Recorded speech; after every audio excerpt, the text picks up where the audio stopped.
Hi, David here of Lancaster Automart A2B, and here we've got a 2014 64 plate Nissan Qashqai, and what I'll be doing in this video is just showing you around condition of the vehicle and showing you some of the features it has. So it is an Acenta model and it's the 1.5 diesel DCi, so it produces pretty reasonable horsepower. It's about 109, but you've got a fair bit of torque, so you do feel it kick in, so it certainly pulls quite well. So as usual, we'll just start at the driver's side rear wheel, just take in the alloy design a little bit and then we'll move on from there. So I've got to say it's a very tidy vehicle. It's a one owner, 2 keys, full service history, certainly been looked after. Down the side of the vehicle you'll see as well, bodywork's in really good condition. Also got tinted windows along the back.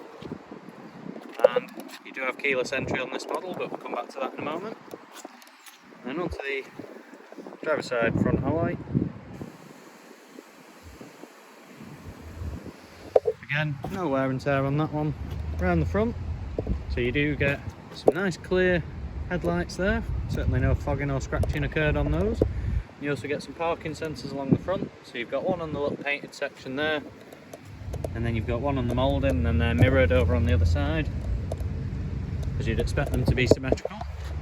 And then on the bonnet as well, it's quite high, the bonnet, so you're not likely to have many stone chips if anything on that. Can't see any myself. So moving on, then got the passenger side front alloy. So again, you can see really good condition. I can actually see the rear from here and I can confirm there's no curbing on any of those.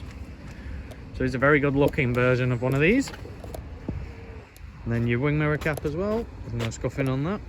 No issues down the bodywork. I'll try and keep my own reflection there. Sorry it's a little bit rainy, but again you can see the bodywork's in great condition. And then just to top it off, there's the fourth alloy. Again, absolutely no wear or tear to that one either, and the inside is just as nice as the outside. This is one of the better vehicles I've seen at this age. So onto the rear, you've got 4 more parking sensors along there, all on the moulding as well, so they're all unpainted. And then you've also got reverse camera just there, a nice block of rain motor blocking it. So what we'll do now, just before we move on, we'll just pop the boot open. We'll just look at the space available in there. So it's got a nice setup, this. So you've got sort of higher boot floor, which can come out in 2 sections. So you've got the first and second. What we'll do for now though is you can stand it up. Looks like you do push it down a little bit there. So you can actually divide your own boot with the forward sort of section. Then got 2 little pockets each side, and they've both got a little strap if you want to keep something a little bit taller in there. And what we'll do for now is I will budge these 2 out of the way. It's definitely easier with 2 hands there. As under the boot floor, just under here, I'll have to just pull that out. See it there, you do get a tyre inflation kit. However, you can remove that centre wheel there and you can get a spare wheel in under if you feel like it.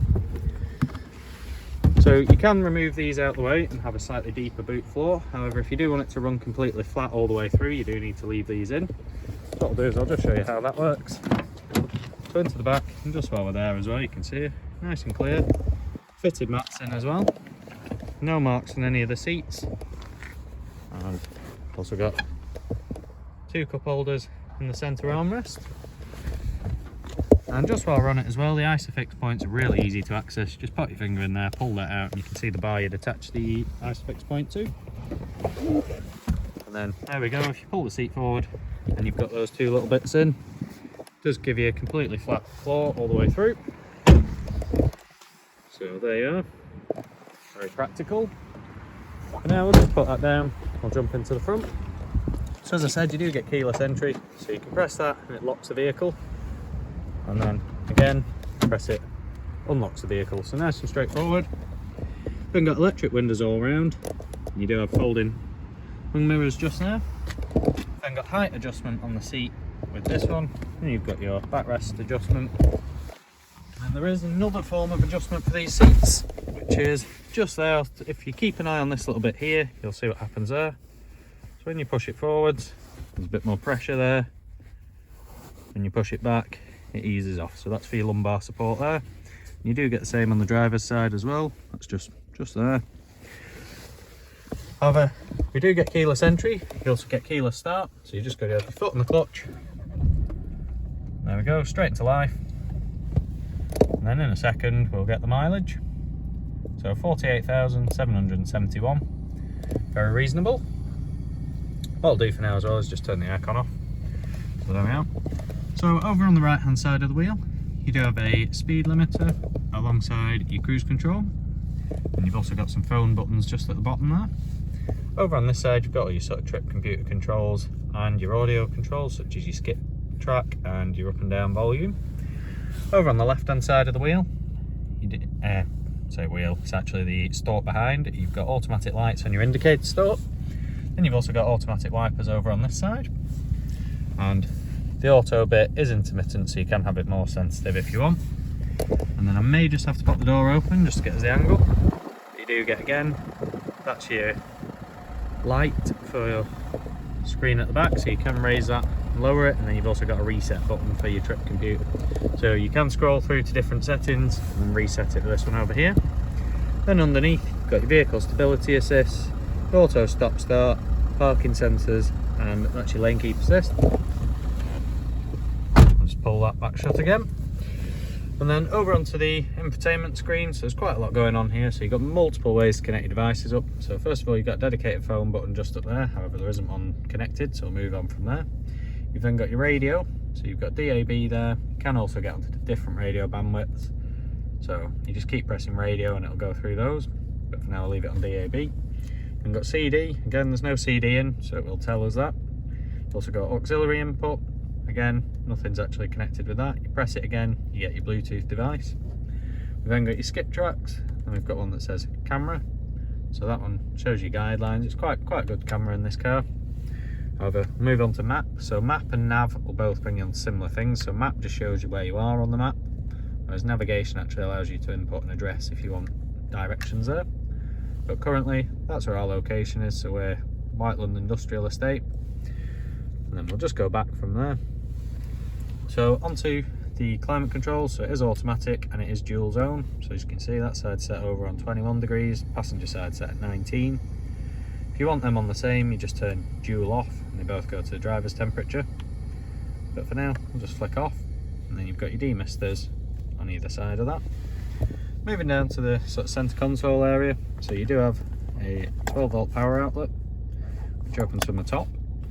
And we've also got electronic parking brake, a nice 6-speed manual gearbox.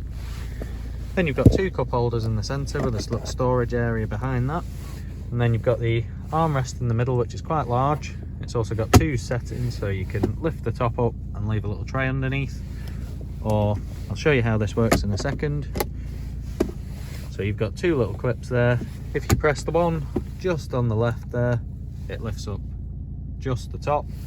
Press the one on the right, you take a little tray with you. Or if you're feeling a little bit weird, you can always just lift the tray up on its own.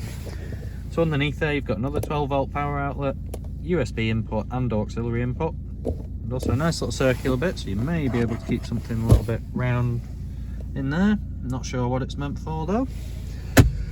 And then onto my favourite feature in this vehicle is the full-length panoramic sunroof. So it doesn't open, but it does have a blind that covers the whole thing. It's just this button up here, so you just press that.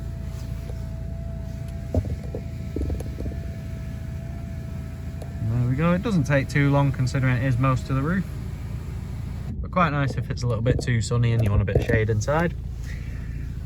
So yeah, so if there is anything that's not been covered in this video or a little bit of extra info you'd like, don't hesitate to get in contact with us and we'll see what we can do to help. Thanks, take care, bye.